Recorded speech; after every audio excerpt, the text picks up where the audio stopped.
the Glenbard Parent Series. It is the 25th year of the Glenbard Parent Series, and we're starting it off in an unusual way. Hopefully we will be together, all of us, in person as the year progresses. But if not, we will continue to meet and learn and inspire each other going forward. My name is Gilda Ross. I'm the Glenbard Student and Community Projects Coordinator. We have some very special people here on this Zoom call live stream.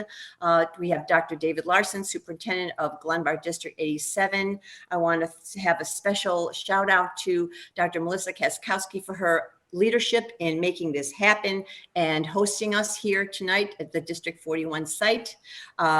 We have Jerry O'Shea, who is the superintendent of Marquardt District 15.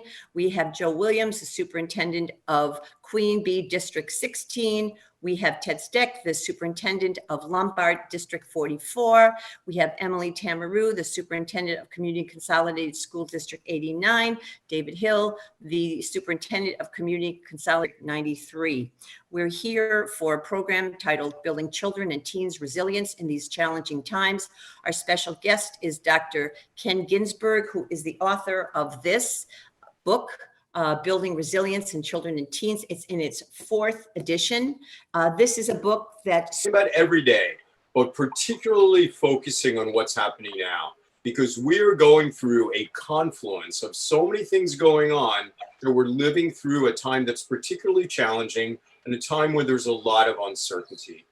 So let's begin. I begin almost every talk with this little boy's picture. This kid is the screensaver on my computer. I love him. I look at his smile. I was surfing the internet one day about 5 years ago, and this kid grabbed me. Like the twinkle between his eyes, the little ridges. One of my daughters, I have identical girls, and only one of them has those ridges.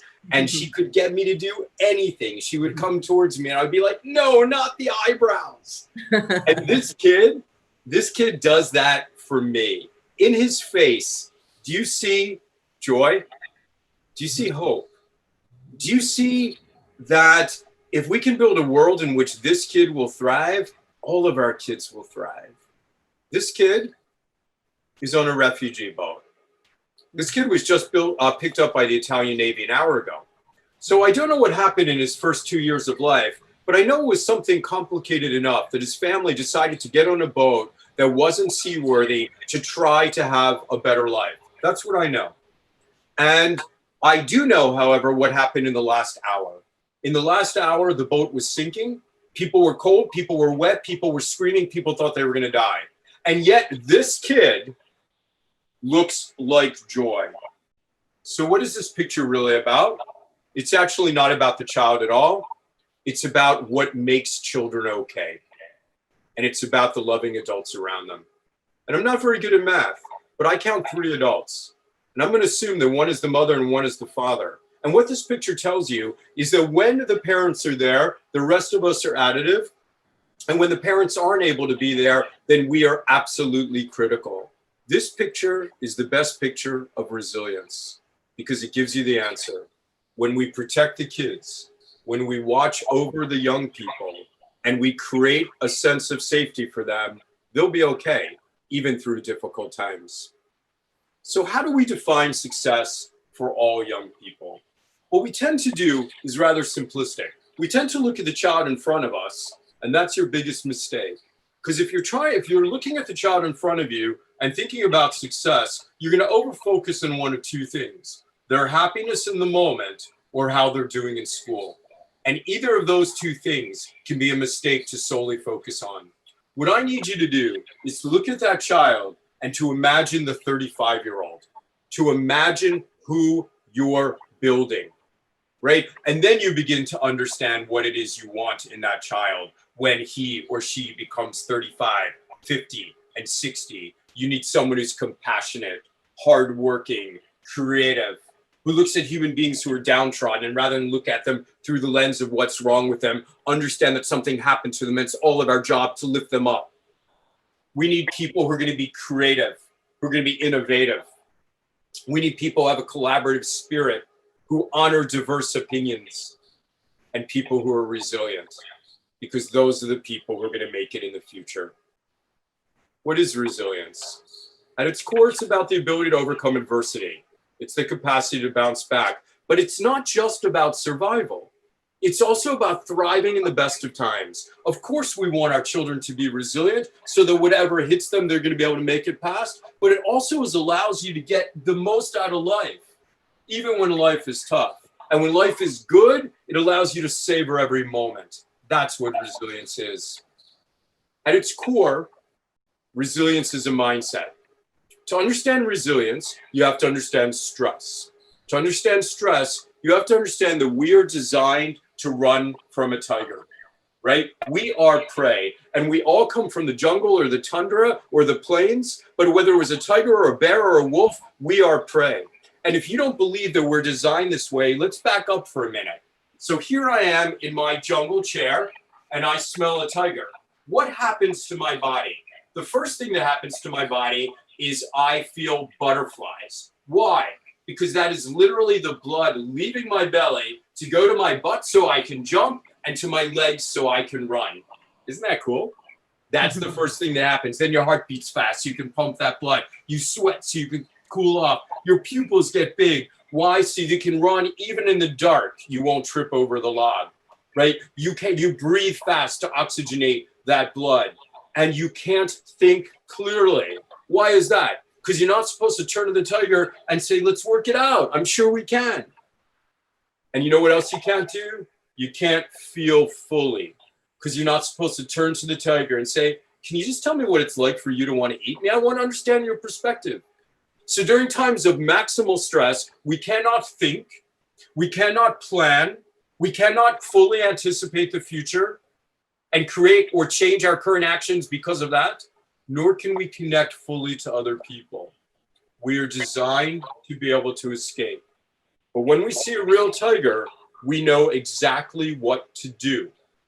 It is to run or to fight back if you can. But hint, don't fight the tiger, run. All right? We know exactly what to do. But what about this picture? Where's the tiger now? Look closely, because the tiger is still there. It's hidden in the grass. And I can tell you that both psychologically and biologically, this is the worst thing that can happen to us. Because when we see the tiger, then we know exactly where we are. I'm having some, there we go. When we see the tiger, we know exactly what's going on and we can anticipate it. And even if we're afraid, the major hormone that we have is adrenaline, which goes through and helps us to survive. But here, we have to be ready to jump at any moment. We have to always be anticipating and imagining danger that we may or may not see. This is more dangerous to us psychologically because we can never regain our footing, right?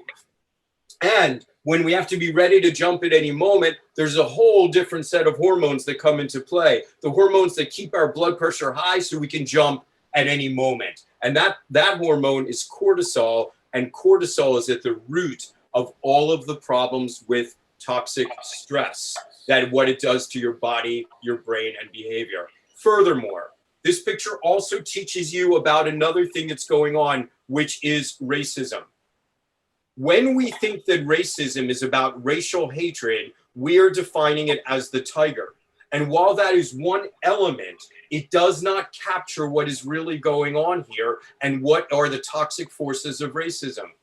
The other issues are the systemic issues, the institutional issues, the biases. Those are the tigers lurking in the grass because you never know where you stand, and it takes a greater psychological toll and even biological toll. So this understanding of what uncertainty does to people really tells us about where we are today in this particular moment and why we really have to protect the kids today. The bottom line of resilience is that we know that the young people are going to be okay when the important adults in their lives believe in them without condition. That doesn't mean like, Johnny, it's okay to do drugs. It means, Johnny, I'm not going anywhere. And hold them to high expectations. That's not about grades, trophies, or scores. It's about knowing who they are. The most protective thing in a person's life is knowing who they are. When does it become really protective? It's when they're not living up to being their best selves. This is my Tali. She's 2.5. She's now a social work and law student, completely committed to justice. It's my favorite picture of childhood. It's Valentine's Day. She's 2.5, and she's eating the chocolate rose that I gave her. She thought it was delicious. She thought that it was so good that she'd see what my wife's was like too. But she was pretty sure that if we didn't see her eating the rose, it was going to be okay. So do I come down on this kid? Do I condemn this kid? No. I focus on all that is good and right. This is a kid who at 2.5 years old was already taking the moths out of the house with flashlights so they could be with their moth grandmas. This girl understands justice to her core. This kid has the highest character, and I knew it when she was 2. And the most protective thing in her life is that I hold her to that. The coronavirus. This is an unsettling time that's going to leave a generational mark on young people. And we don't yet know what the generational mark is, but I want to be aspirational about it because I think we can help guide it. And I think we can produce the best generation this country has ever seen. I really believe that. If your parents were from the Depression era or your grandparents, then you know that they were frugal for their life. If your parents were World War II kids, you know that they believed they could handle anything when the country came together. The question is, what is this generation walking away with? And we better think about how to shape that. In terms of racial justice, this time is an awakening for many. But for many, this is not an awakening. This is like the air they're breathing from the day they've been born. This is just an affirmation of the reality that they've always had. And they're looking around and hoping that the rest of us who are awakening aren't just doing it for 3 news cycles, that this is a real opportunity for change. So the question we've got is, how do we raise a generation of future adults who are going to build us a better world? Well, you know what? Every emotion that we're having that are particularly heightened now, why? Because of the uncertainty, is an opportunity for building resilience, especially in moments of stress like now. Young people build resilience through practice and observation. This means that as parents, taking care of yourself is a strategic act of good parenting because you're showing them how you are being resilient in these times. Modeling how you work through complexity, hard questions, things that are challenging the way you think is the way to build thinkers and problem solvers. It's the showing them the process that's going to build the most wonderful next generation. So let's look at some of these emotions for a moment and just think about them. Good parents feel like they're failing. If you don't feel like you're failing now, you haven't been paying attention. Because you're so used to juggling so many balls, but ever this many balls? Ever where you've been in charge of your kids' safety, your family's safety, your health, you're worried about neighbors? Where you've been in charge of educating your kids and entertaining your kids, disciplining your kids, but in a way that'll still allow them to develop? Where you've had to work at home at the same time? When have you had so many balls to juggle and you're dropping some of them? Perfection is not an option. And we all feel like we're failing. That's the emotion. What's the resilience opportunity? Self-forgiveness, self-compassion. Let some of those balls drop and don't hate yourself when they do. If we can show kids that we can recover, even when times are difficult and we're not living up to our own standards, we are building in them resilience for the future. My kids are frustrated. It's so hard to deal with them. Of course. But this is an opportunity to guide them to build empathy. How? How is the best way to build empathy? The best way to build empathy is to experience other people having empathy over you and what you're living through. Well, it's so easy to be an adult and to look at kids and say, do you have any idea all the things I'm doing? Do you have any idea how hard I am working? And all you have to do is stay home in the house and do school and you're complaining? That's not the way to have them build empathy. We have to understand developmentally why this is so hard for kids, right? Kids are designed, particularly adolescents, to stretch their boundaries, to extend their limits, to achieve independence one step at a time. And now we have put restrictions on them to the extent that they feel like captives. It is developmentally against the way they are wired. They are wired also to want to be with their friends, to have social experiences. This is how you guys get grandchildren eventually, right? They're wired for this. So when we tell them not to be with their friends, it's harder than it is when you tell me, because their brains are telling them how important it is to be with friends. Their reward centers go off in peer environments. We have to understand what they are going through. I don't know how to handle how I feel. Of course not. This is the time to acknowledge, process, and release emotions. If you want to raise a kid who knows, who's going to be resilient, you want to raise them to be emotionally intelligent, which means you do it differently than the way too many of us were raised. Too many of us were told that emotions were things that weaker people had, that you just got past them, that you put them away. Strong people moved on. But that didn't work. What works is when people are able to acknowledge, celebrate, elevate, release, and process their emotions. Now is the time to know what people are going through and to therefore support them.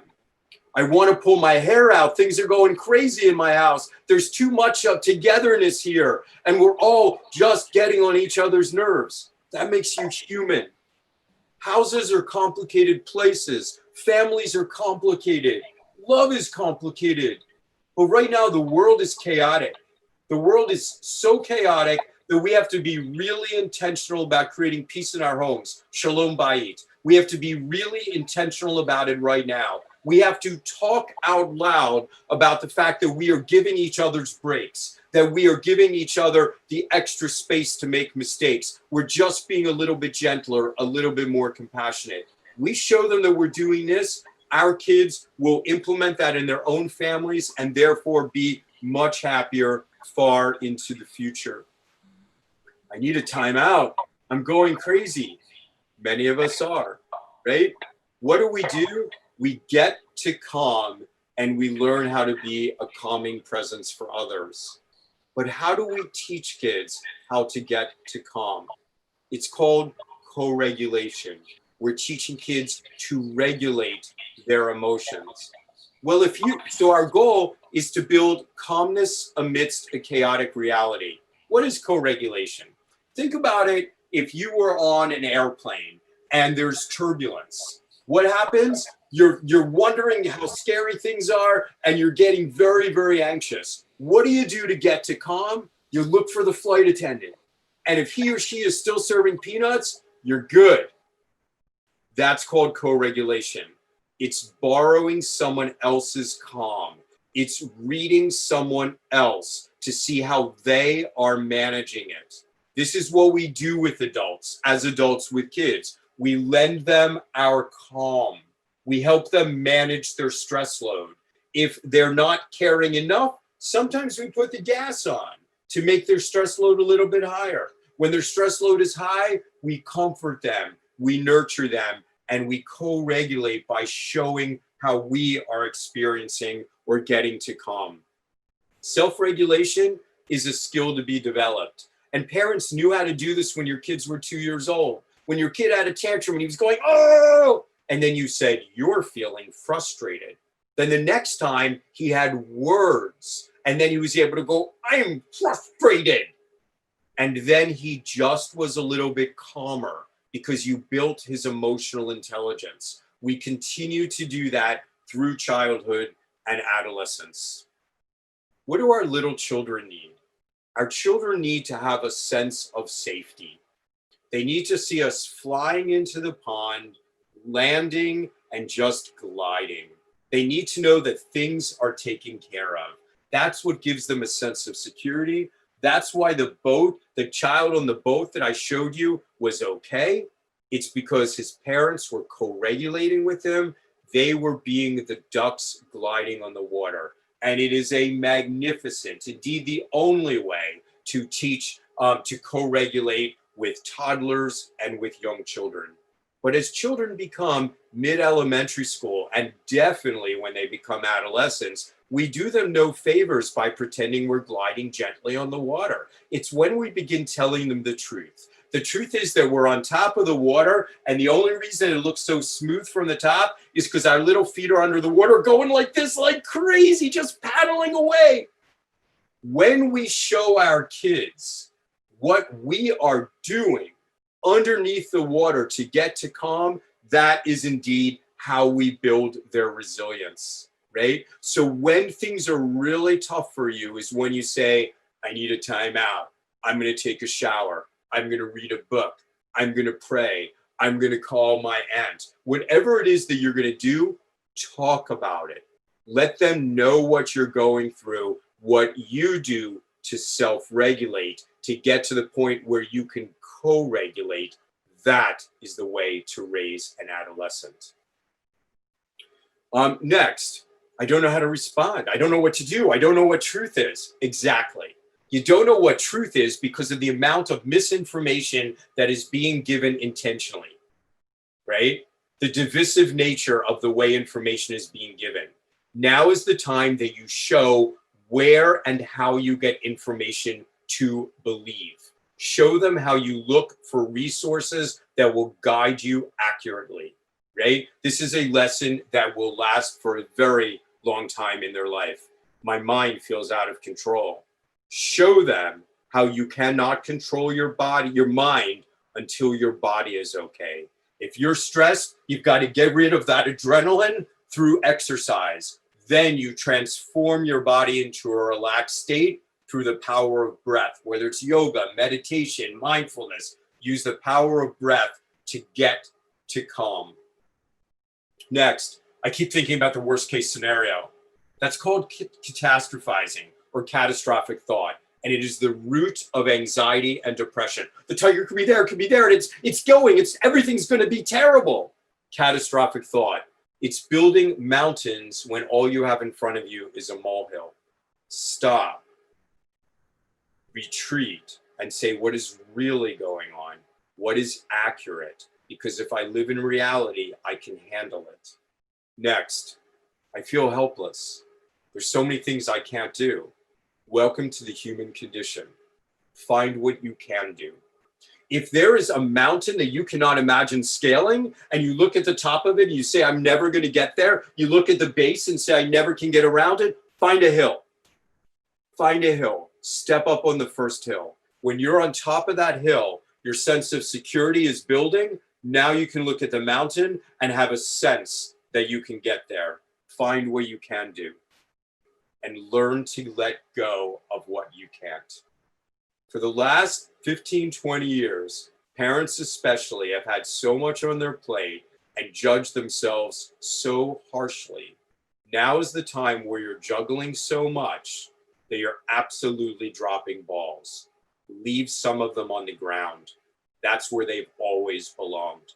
Focus on what matters. Family, community, values. Focus on that stuff. That's the stuff you can never take away from somebody, right? Learn to let go of the other things. I'm so disappointed. So many things I wanted to do and they're not happening. Right. Find joy in every day of your life. No matter how difficult it is, find some moments of joy and maintain a sense of purpose. And the greatest way and the easiest way to maintain a sense of purpose is by serving the vulnerable. Give service to others. If you look at all the three crises that are simultaneously hitting us, the awareness about social injustice, the coronavirus, and our economic problems, all of them have something in common. They're most hurting people who are most vulnerable. This is an opportunity for each of us to care for those around us. And when our children learn this lesson, they will learn to give. And when they learn to give, they will have a sense of meaning and purpose. And what this will do, some of you know I have the 7 C's model. When they understand how they contribute, this is really like immunization for the worst of times. Because the ultimate act of resilience in the worst of times is to reach to someone else and say, brother, I need a hand. The person who can do that is the person who's going to survive. But what gets in the way? What gets in the way is when you think the other person's going to pity you. But when your kids give, when your kids support other people, they learn something. They learn that they're not doing it out of pity, that it gives them joy. Look at the first sentence in that thing, the first thing. They're finding joy through service. When that happens, then it means that ultimately when they're going to need to ask for help, they will be able to take it without shame or stigma. I had so many plans that aren't working out. The biggest lesson of resilience is when you can't change things, you adapt. I have no way of sugarcoating it, but this is an opportunity. When you show them how you adapt, you are building their resilient skills. These people, they're extraordinary. Now is a time that we can create real heroes in society, right? Who have our heroes been? Our heroes have been the great athletes, the great actors. They're great, right? But if those are the kids, if those are the heroes that our kids have, then our kids are walking away with a lesson. And the lesson they're walking away with is, I may never be able to get there. But when they understand who our heroes really are, right? Our heroes really are the first responders. They're the people who support other people, the people who make society run when everyone else could stay home, including the people running the grocery stores. They're your health providers, your teachers. When people understand that what makes you heroic is your desire to protect other human beings and keep society going, everybody become a hero. And then we make the extraordinary out of what has previously been considered the ordinary, and we're going to have a different society. Will they ever get to the bottom of this? Another big resilience thing we need is resolve, the belief that you're not going to give up. Will things ever be the same? Hope is what you need. And I'm going to answer this question differently. Will things ever be the same? I hope not. What has happened is we have uncovered issues that have always existed, issues that we need to fix and we need to be aspirational about. And we have to celebrate the righteous indignation of youth that's going to get us there. We have to allow youth to help us come up with the solutions, because things that have been wrong that we've stopped seeing because we've seen them as normal have to be seen differently. So hope like this is hope that things will not be the same. They will, in fact, be better. So this unsettling time is going to leave a generational mark on young people. What does that mark look like? I don't know, but I want to be aspirational. I want to tell you what I hope it is going to look like. What all of this stuff is doing is highlighting the importance of relationships, whether it's getting you past your fear or whether it's, imagine what your kids are going to be like when they get back to school. I'm not sure when exactly it's going to be, but when they are in classrooms next to other kids, they're going to appreciate education and learning in a way that they never did. When our kids can go to church or to synagogue or to temple together again, they're going to appreciate it like they never did. Kids who thought the coolest thing in the world were these little things are going to suddenly understand that the coolest thing in the world is being with other people in person. Imagine what it's going to be like for this generation of kids when they can hug their grandparents again without fear. This is an amazing opportunity. There's an Aesop's fable that is about a bundle of sticks. So I've written my own fable, but it borrows Aesop's idea. A young person was feeling frustrated, angry, and powerless, close to her breaking point. Sometimes this showed through words that were spoken or even screamed, sometimes through flowing tears, and most often through silence. A loving adult approached and said, I know these moments are frightening, and sometimes it feels as if we have no control over our lives. Sometimes it even feels as though we'll break, like a stick about to snap. The adult then challenges the youth to break a stick lying on the ground. The young person easily breaks the stick in two, relating to its fragility. The caring adult then gathers several sticks, ties them together, and hands them to the child. Go ahead and try to break the sticks now. The young person tries, but can barely even get them to bend. The adult explains, each of these sticks by themselves can easily break, but when they're joined with others, they become stronger than if we added all of their individual strengths together. We are like this bundle of sticks. Each of us can be fragile at any moment, but together we are stronger. In moments where we feel most vulnerable, We gather people around us to draw from their strengths. In time, you will take this lesson and lend your strength to others. This is the lesson for our kids. Not to tell them, just be strong, just get past it. To acknowledge their emotions, to accept their vulnerability, to accept even their fragility, but tell them how to get past it. To join together as a group, because as a bundle of sticks, we can get through anything, and we're all stronger, and it is okay to be vulnerable now. I'll take turns with you. I'll be your strength now, you'll be my strength tomorrow. If our kids can walk away with this lesson, we are going to build the best generation ever. Imagine if this generation grows up highlighting the importance of relationships, the importance of really sticking together, rather than accepting divisiveness ever or othering ever. We will figure out how to join together in families, in circles of friends, in communities, and as a nation. I believe the opportunity is profound if we play it right. We've got to be able to get the messages across so that this generation will be shaped in a way that is aspirational rather than reactive. Now, when we're talking about uncertainty, we have to remember that it's creating stress. When we remember that it's creating stress, you have to remember that stress creates discomfort. And you have to do something to deal with that discomfort. That's called coping. There are positive ways of dealing with stress, and there are negative ways of dealing with stress.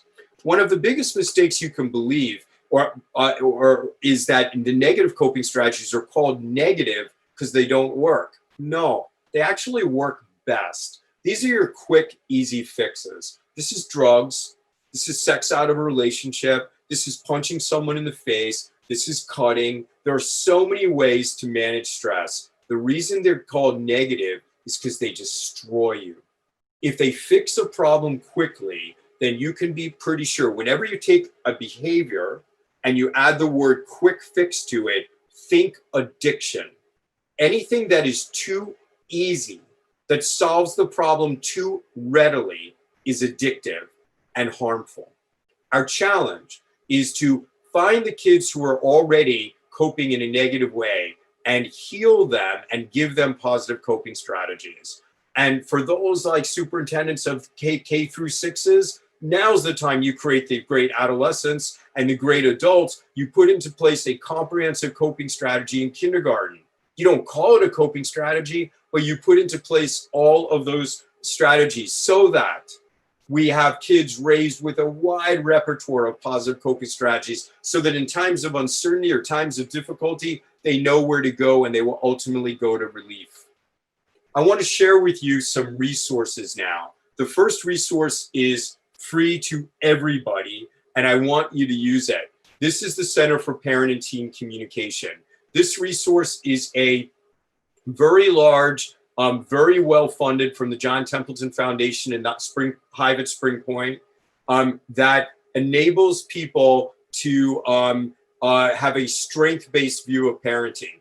Right now, if you Google, how do I talk to my kid? The words that are most likely to come up are the words survival guide. Well, that's poisonous to relationships because the fundamental question of adolescence is who am I?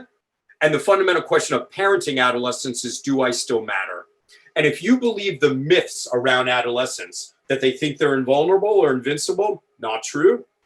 That they're inherently risk takers, not true. That you can't talk any sense into them, not true. That they're inherently irrational, not true. That they don't like adults, not true. If you believe those things, then what you will do is believe you don't matter and protect them from themselves instead of engaging as their guides. This website is about strengthening family connections. It is about how you interact with your kids in a strength-based way, seeing all that is good and right. It is also a we do a lot of things besides this website, but it is also a multicultural website. Not multicultural just by the pictures we have, but multicultural by making sure that we actually have broad and diverse views represented and that this does not perpetuate structural inequities. What that means is that this is not just white middle class biased, that it presents a lot of different ways of thinking about parenting. There is a drum corps walking down my street now that I'm beginning to hear. So that is what you are about to begin hearing. In any event, so let's look at this site. This site is the most comprehensive parenting site I believe that there is. Each one of these subcategories has many articles ranging from 100 words to 2,500 words. There are films, there are games, there are all sorts of ways to learn. I want to call your attention to two things right now that are relevant. Well, lots of it is relevant to what the topic of the day is, but I want to go to supporting emotional health. When we think that a kid is in trouble, getting them to help and the language that we use is key. We want to be strength-based. This article, Preparing Teens to Seek Professional Help, will help you guide your teen, whether you're a counselor in school, a teacher, or a parent watching this, so that they can, without shame, reach. All right? You got to start from a place of strength. It's all about words. You start not by telling people what they need, but what they deserve.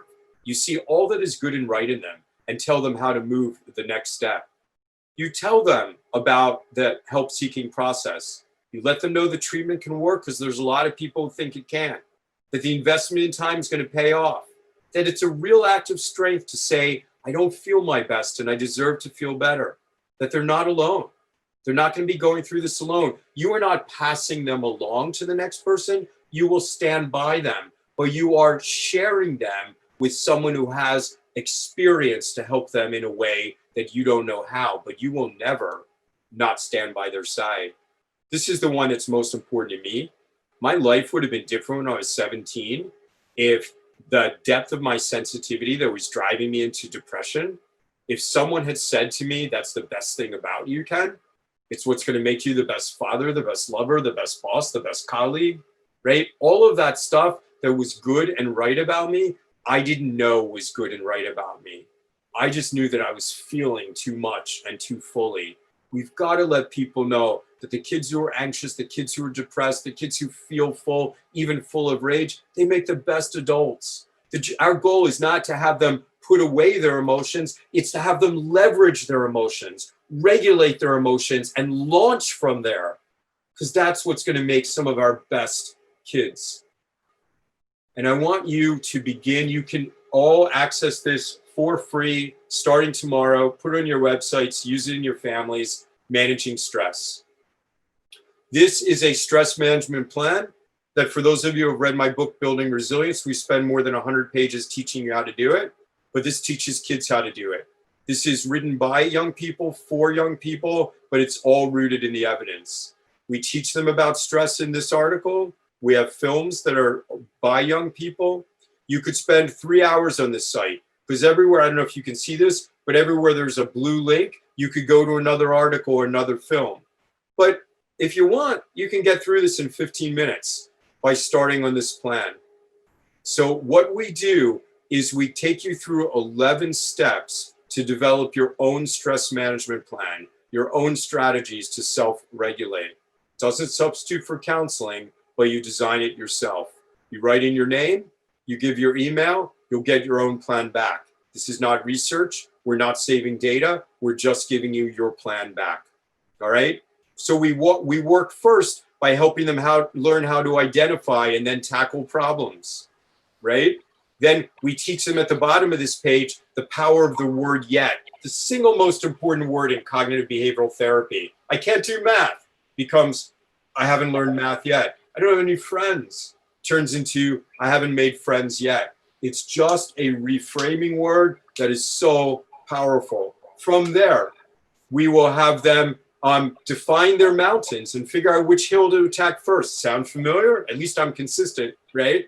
From there, we go to how do you avoid problems, right? And from there, how do you let go of those things you can't handle? How do you choose to let some balls stay on the ground? And how do you shift your focus onto things you can change? From there, we talk about working with your body. Develop an exercise plan. We give you choices, but you can write in your own as well, right? And from there, we teach you how to relax. And again, they can go here and go to another film if they want more information at any time. From there, we go to eating healthy, to the importance of sleep. From there, we go to 2 emotional strategies. Drug prevention is about giving kids ways to avoid problems, right? If you just tell people how to manage their emotions all the time, but not how to avoid them, they'll turn to drugs. You also have to know how to avoid problems. Hint, reading is your most important one. Because when you read, you are visualizing the panorama, you are escaping the situation. There's no room for intrusive thoughts because you're hearing the sounds, smelling the smells, feeling the feelings, seeing the sights. But we have to be able to escape. But we also have to be able to manage our emotions by releasing them and processing them. And we have to know how much we matter, the power of contributing. Next, I want to just share with you briefly some resources. I am not a book salesman. I create resources to solidify and magnify the good of parents and professionals in the lives of kids.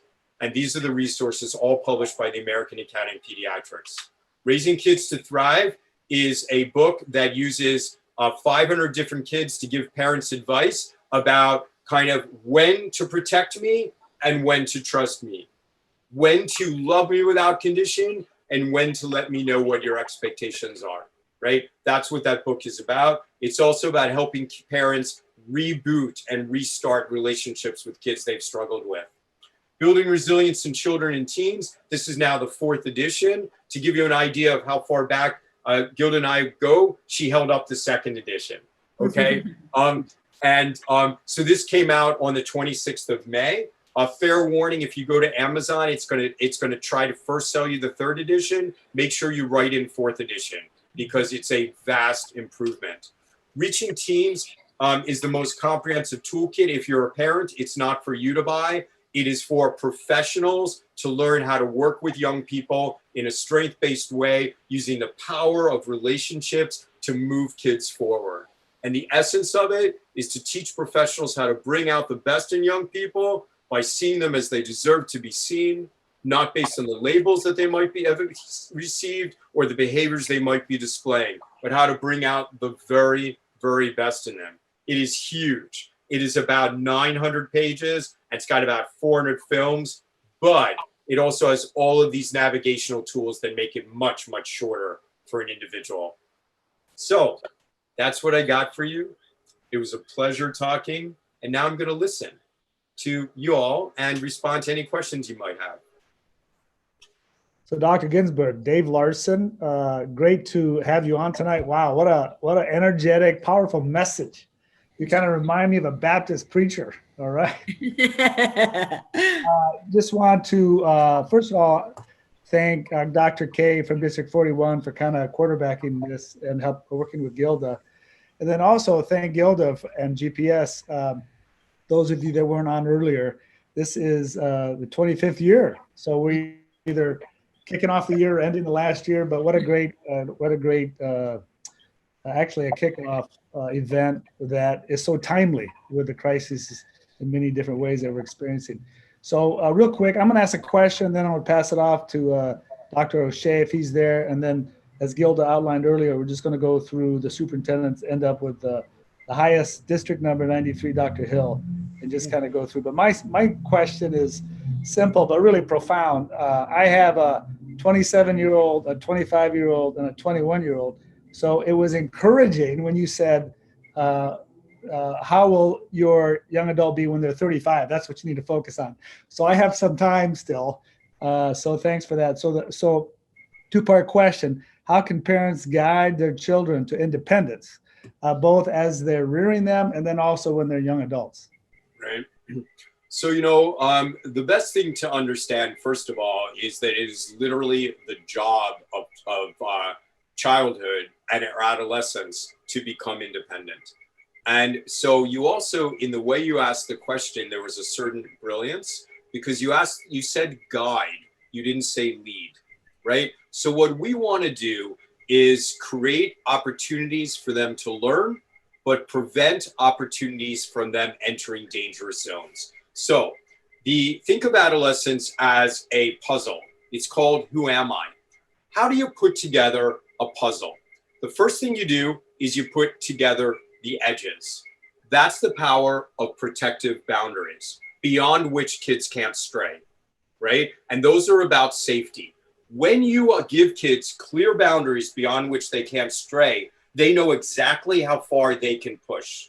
What's the next thing that you do when you're putting together a puzzle? You put together the like pieces. You put together the reds, and you're like trying to figure out, what could this be? This could be a strawberry. It could be a cherry. Gosh, it could be a fire engine or a balloon. What do you do to figure it out, Dave? You then look at the picture in the box because you don't have the patience. That's the power of our role modeling. So what do? You create clear boundaries around safety. You let kids stretch in those boundaries to expand when they can handle it. And you role model for kids what a healthy 35, 50, or 60-year-old looks like. And then what's left over, it's all the pieces in the middle. It's the irregular, jagged pieces that lie within the safe boundaries. That's where you get out of your way. That's where you let them make mistakes, right? So you celebrate their stretching, and you don't let them make the mistakes that involve danger, but you do let them make lots of other mistakes and teach them that when you fall down, you get back up stronger. And when you fall down, I will be there to help you get back up. That's the way you guide your child towards independence, one step at a time. Thank you. Awesome. Dr. O'Shea? I'm here, Dave. All right. I'm here. Kenneth, one of the things, one of your books is titled Giving Kids Roots and Wings. And you talk a lot about a struggle that goes on there. So since writing that book and where you're at now, can you expand on your thoughts on that struggle and your thinking around the struggle from when you first wrote about it to where you're at now, as you've been reflecting and thinking more about that? Yeah, I am a really reflective guy, and I love to talk about struggles I've been through. This happens not to be an area where I really have struggled. And in fact, I have learned that as my kids grew up, this approach of giving them independence as they could handle it, with lots of guidance, not being their friend, but lots of guidance, it paid off. Because you know what? My 24-year-olds are now my best friends. If I said that when they were 16, total pathology, right? Unhealthy relationships. At 24, it's really acceptable. You know what I think you're referring to in terms of the struggle, because I'd love to talk about that. It is the struggle about what happens during adolescence when kids are testing their wings, because it can be really painful, right? Really, really painful. And what happens is great for our small kids, this very comfortable little nest that's all warm and all feathery. And our kids, all they have to do when they want something is go, and we feed them. And then puberty happens. And you then go to offer your kids some food. And then what happens is they become embarrassed by the way you breathe. And they push you away. And then they progress through adolescence, and you look at that nest that they used to describe as warm and cuddly, and now they begin seeing how prickly it is. Then they get to high school, and they get to the end of high school, and they look at that nest, and sometimes they are not just seeing it as prickly, they're seeing it as uninhabitable. And if they didn't, they wouldn't ever fly. This is a developmental process, right? It's a developmental process that they have to go through that is sometimes very, very hard for parents. Very, very hard, because they push us away so they can learn to test their own wings. But when we haven't tried to dominate them, instead we've guided them towards independence. We are like the wind behind their sails instead of snow plowing for them. The kids fly, but you won't have an empty nest. They'll be in flight, and they'll come back to you for loving support. But if you're in the middle of it, for the parents who are watching us now, if you're in the middle of this and your kid is pushing you away, I'm not going to sugarcoat it. It can feel terrible at times, right? Let's be honest. But what you want to do inside is you want to remind yourself that the reason your kid is hating you temporarily is because they love you so deeply that it hurts. And if they don't go through the process of spreading their own wings and imagining how to get by without you, they would never fly. So it is a temporary process. And when we hover, it only backfires, which is why I don't think you guys planned it this way, but you couldn't have asked two questions in a row that were better, that would follow one another better. Because when we really support the independence in a loving and nurturing way, this that's the wing. That's supporting the wings while giving the roots. I appreciate. Struggle is something in education we talk a lot about, because the importance of kids struggling is a requirement for learning. And it's always a challenge because teachers want to come in and rescue kids earlier because we're uncomfortable watching kids struggle sometimes. Yeah. And Yeah. good teachers, good parents can understand the struggle as part of and without the struggle, there's no real change. So that's a tricky. I couldn't agree with you more. It's absolutely how you learn. Remember, adolescents especially are super learners. They're going to be learning more quickly than they are at any other age. How do you learn? By pushing the limits of existing knowledge. That's how you learn. And that can be hard sometimes. But I could not possibly agree with you more. Yeah, I appreciate that. Yeah. I don't know who else is up. Joe's up. Yeah, Jerry, you're not the moderator. Gilda is. Thank you. Sorry. Ken, you talked earlier about building the strongest generation ever, which implies hope, which is the major theme that you address, especially with the times we're facing now. Can you elaborate on the concept of hope and its very importance? Mm-hmm. Could you say the last sentence again, Joe? Could I elaborate on what? Yeah, the concept of hope from your perspective and its critical importance in the times we're facing. Yeah. I really believe in youth. I believe in youth emphatically. And I believe that we need to eliminate the mythologies we have about youth. One of the mythologies that we have about youth is that they're self-centered. They're not. They're anything but. Every big movement of social change has always been rooted in young people. Young people have a righteous indignation. They see things as they are and they say, why are they like this?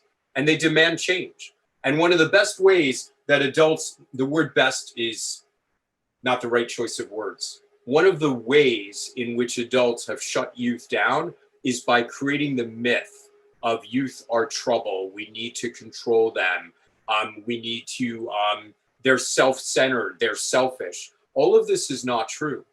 And I remain very, very hopeful that the things we've stopped seeing as wrong, but that they see as fundamentally wrong, are what are going to bring us to a better future. So the thing is not to shut down youth. It is to help them and guide them to come up with the plans for change. So we celebrate their exuberance while helping them regulate and come up with a plan that is realistic, right? So I remain very hopeful. And, you know, talking about that lesson of togetherness or relationship being what I hope comes out of this time, there's no better thing you could potentially do than work with adolescents to promote the concept of relationships. Their brains are literally wired to form relationships. So if we handle this correctly, then we are taking advantage developmentally of where they already are to build the generation that will move all of us forward. So I couldn't be more hopeful, but this isn't going to happen without some thoughtfulness, because there are other forces that would like to go in another direction. Well, I guess if we're thoughtful and strategic about it, their exuberance can almost kind of renew our excitement about the world, and we can partner with them to really make change in society. I appreciate your perspective. Amen. So, you know, I write about resilience, right? And I have this whole toolkit on recovery. One of the best chapters is vicarious resilience. Those of us who work with kids, People look at us like, if you go to a party and you say, I work with middle school kids, people say, bless your heart, and they walk away, right? Right? But the truth is, they don't know how lucky we are to be able to vicariously receive some of that optimism and idealism and exuberance. Amen. Yeah, thanks, Ken. Appreciate it. Dr. Melissa? Thanks, Gilda. First, I have to say I love the quote about borrowing somebody else's calm. I'm going to find a way to use that tomorrow. One of the questions that I've had come up several times over the course of the closure is really from parents about how to help their kids process emotions. You write a lot about processing emotions and releasing emotions. Can you bring it down a little bit for younger kids and talk a little bit about how parents can help their kids do this? I think the emotions sometimes scare them when it comes out. Right. Well, when you go back to really remembering what you already learned about your child when they were 2 and 3, the first thing that we did to help them become emotionally intelligent was to teach them to put names on their emotions.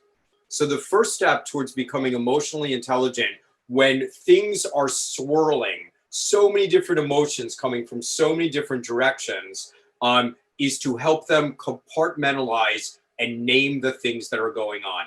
So if there are many emotions coming in many directions, sanity is defined by putting a container around those emotions so you can deal with them later. The problem is that as the emotions continue to happen, they continue to come, then the walls of that container need by necessity to become thicker, and they become what I call a leaden box, right? In order to keep everything inside. What we want to do is help kids develop instead what I call a Tupperware box. It's still a container, but it's not toxic. You can see right through it and you can lift it up. And it's divided into portions. So rather than emotions swirling, we help our kids name what is frustrating to them, right? I am separated from my friends. I haven't seen my grandmother. I missed this celebration. And they name their things. I'm worried about people's health. They name the things. Then you don't deal with all of them at once. You deal with something you've named. And then you complete this sentence. I blanked it out. That's what releasing is. I cried it out. I laughed it out. I prayed it out. I talked it out. I wrote it out. I drew it out. I slammed it out. Whatever it is. So first, rather than the emotion swirling, you name what it is. That's emotional intelligence in older childhood and adolescence. I can name it. Once I name it, I can begin to control it. Then I figure out how to process it in some way that releases the feeling. Then, just like a Tupperware box, you open the lid, you let out the feeling, you burp it, there's less inside. And when there's less inside, you feel less out of control. And when you feel more in control, that's becoming regulated, and it's the definition of emotional intelligence. Thank you. Yeah. Dr. Steck, you ready? Yep. Dr. Ginsburg, I can't begin to thank you for this everything that you said. It really resonates with me. I'm put my parent hat on and I'm looking through the lens of parents, and I have 5 kids aging 13 to 18. So talk about some of the things that you were saying. Like, I'm sitting there just like, are you inside my head right now? So I really appreciate that. So I'll invite you over for coffee and you could talk to my kids to help me through these times. You know, it seems like every night we sit at the table and we talk about these stressful times and things that we're going through. So how can parents like myself best model contribution and competence during these stressful times? Be you. Honest to goodness. A man who's able to be so forthright, emotional, and warm in that 20-second interaction, who can describe his family, that is a man that if you are sitting around the dinner table and there's 5 people talking and you're able to say that this is hard for you, that you also are worried, that you're worried because you care so deeply about the world that they're going to be entering, and that this is what you hope comes out of the world. These are the steps you are taking. And when you are frustrated, there is nothing that gives you pleasure more. Like, really, you answered the question in your asking, because you said, we sit around the dinner table and my 5 teenagers ranging from 13 to 18. Do you understand how the world would be? I would be out of business. This is like, not to make you cry, man, but I believe this so deeply. I would be out of business if families said, I sit around with my teenagers every night and we talk about these things. Amen to that, because that's the answer. That's the answer. And we show people, I don't know how many are your sons or daughters or whatever, but you show people what being a man is. You know, being a man is being sensitive. It's about being caring. It's about being honest with your emotions and being committed to protecting other people, right? You do that, you sit around and talk, you don't need advice from me. Thank you so much. Dr. Tamaru, you're up. Yes, well, way to go, Ted. I think we are going to strive to have those conversations at home as well. Dr. Ginsburg, thank you so much for being here with us. Such an important topic right now that all of us personally and within our communities are working to navigate.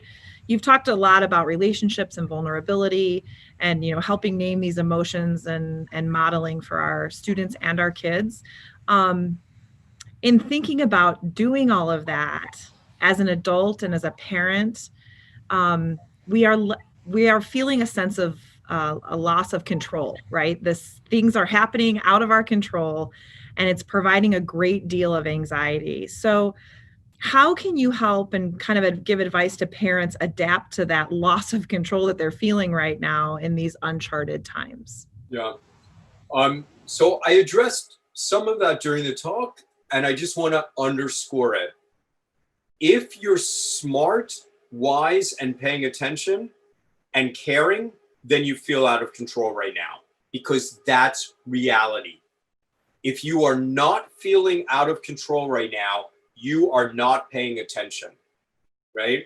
So what you do is you show them how hard you are working to take control of what you can. And, you know, getting again back to families, what can you take control over? You can take control over peace in the house. Peace in the house does not mean sugarcoating emotions. It doesn't mean lollipops and puppy dogs, though those things are nice. It means being honest with each other, giving people a break, and creating safe spaces. And you know what a safe space means? A safe space means that even when you're having an awful day, I'm still going to be there for you. You're not going to lose me. That is what we can control. And that is a major resilience lesson. And my guess is it's also happening in our professional lives. It's certainly happening in mine. There's things I can do and things I can't do. But the things I can do, I'm doing really well, right? And I've let go of a lot of other things. And then I laugh about the things I still have to do, but I can't do well now. This is all modeling that's good for our kids. But I really want us to look at the balls we're juggling, look at which ones have dropped on the ground, choose to leave some of them there, and allow ourselves to reboot. I really, really think we could come out as better parents and as better communities when the things that matter become elevated. Great. Thank you so much. My pleasure. Thank you. Our final question of the evening, Dr. Hill, goes to you. Thank you, Gilda. Dr. Ginsburg, thank you so much for your time this evening. It has been very enlightening for me. I like Ted, will put my parent hat on. I have 4 children, ages 31 to 24, and we also have 4 grandchildren. So although we think we've done a very good job raising our children, now we're concerned about our grandchildren, which age from 6 to 12 months.